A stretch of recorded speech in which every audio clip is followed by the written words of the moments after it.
Hola, selamat malam. Salam sejahtera untuk teman-teman dimanapun Anda berada, selalu sehat. Dan ini adalah pembahasan di channel Akasis tentang sport antara timnas Cina versus timnas Indonesia. Dan ini benar-benar, aduh, awalnya dari pertandingan ini adalah Sintayong terlalu banyak mencoba-coba mencari opsi pemain untuk pertandingan kali ini, namun gagal. Dari pertandingan awal melawan Arab Saudi, melawan Australia, melawan Bahrain, Tom Haye tidak tergantikan.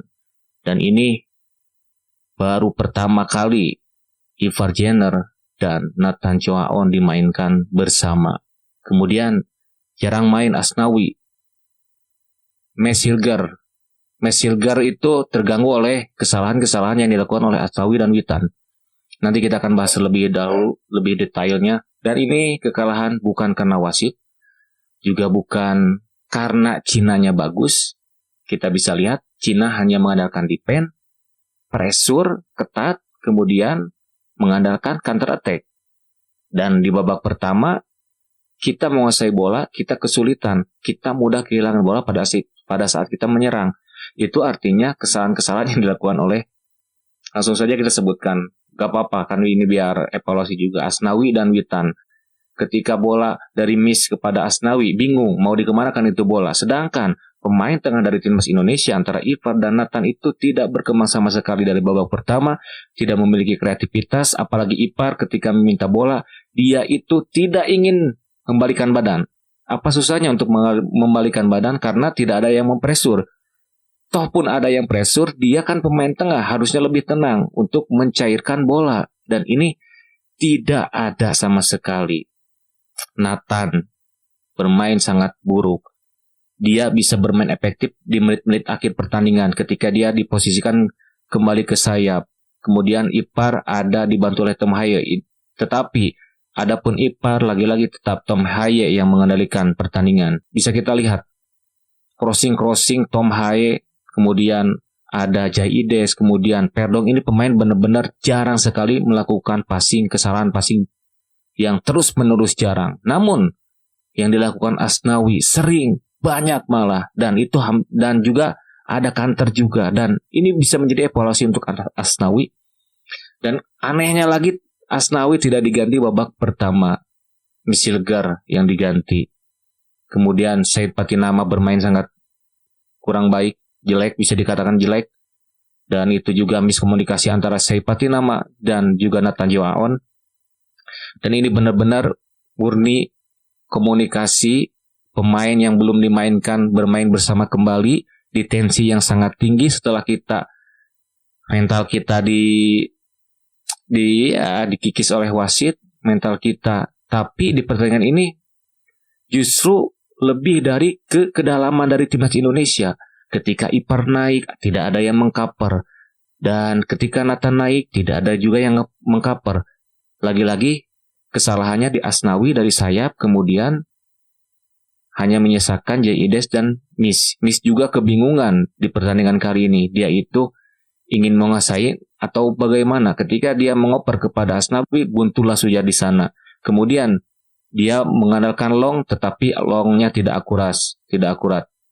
Dan ini di babak kedua lagi-lagi strategi yang sangat kebanyakan telat ini. Tom Haye dimainkan, entah itu dari pemain timnas kita itu ada yang tidak fit ataupun bagaimana. Kita bisa lihat Malik main bagus, Marcelino main bagus, penguasaan bolanya bagus. Harusnya Indonesia menekan lebih awal, memainkan pemain-pemain yang passingnya ini sangat bagus. Akurasi passingnya sangat bagus, bukan lari-lari yang kencang, bukan visinya yang kencang. Karena pemain Cina juga memiliki banyak pemain memiliki fisiknya sangat baik, kecepatan pemain dari timnas Cina ini juga sangat baik. Tapi ini dia buah si malakama ketika antusiasme para pengamat, para penonton timnas Indonesia melihat pertandingan di 3 pertandingan tidak pernah terkalahkan, tapi dengan PD-nya, tapi dengan antusias, dengan PD melihat permainan timnas semakin meningkat. Dan apa yang terjadi?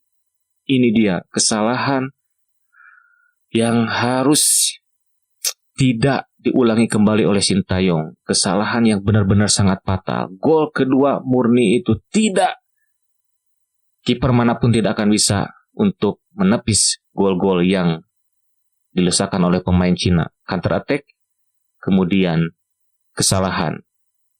Dan sangat disayangkan sekali, Australia versus Jepang imbang 1-1. Kita hanya mengandalkan melihat Bahrain dan Arab juga imbang, tetapi kita tidak boleh melihat pertandingan tim-tim lain. Tapi ini dia, benar-benar sangat disayangkan sekali. Wasit sangat baik, meskipun pemain Cina guling-guling, namun pada dasarnya pemain kita dari babak pertama itu menjadi kunci kekalahan. Itu adalah skema formasi dari babak pertama yang harusnya para pemain juga bisa bertanggung jawab dipilihnya oleh SCY, tetapi kan ada tim analisa ketika pertandingan 1, 2, 3, dan ini dia benar-benar untuk kali ini Sintayong tidak optimal dalam melakukan susunan pemain dari awal. Kenapa tidak Malik lagi? Kenapa tidak Marcelino? Kenapa tidak Reiner? Mungkin Reiner cedera ataupun apa. Dan sangat membingungkan sekali untuk dari susunan pemain dari babak pertama ini. Lagi-lagi dari otomatis lah untuk teman-teman yang tahu strategi, tahu gimana tetap gak tahu strategi, gak tahu pemain sepak bola, pasti tetap melihat Asnawi salah untuk membawa bola, juga kebingungan ketika untuk melakukan serangan. Ketika Asnawi membawa bola, miss naik, kemudian ada lagi Ipar naik, kan itu sudah ada tiga pemain. Terus kemudian kesalahan passing, otomatis di counter. Nah ini tidak ada yang mengcover karena posisi kita sedang menyerang.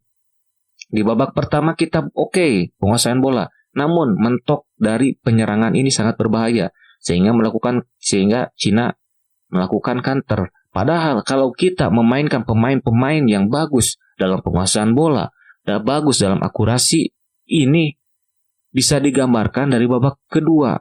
Tom Hae sangat baik sekali, akurat sekali, long pass ke kiri, long pass ke kanan, kemudian Nathan jadi jalan. Dari babak kedua, yang awal babak pertama sangat parah sekali permainan dari Nathan. Kemudian Orat Mangun ada, Rafael strike karena tidak ada supply. Namun sangat disayangkan sekali kan. Jadi ketika euforia pada timnas kita, ingin timnas ini memberikan lebih kepada kita karena kita sudah euforia, ini timnas sangat naik level.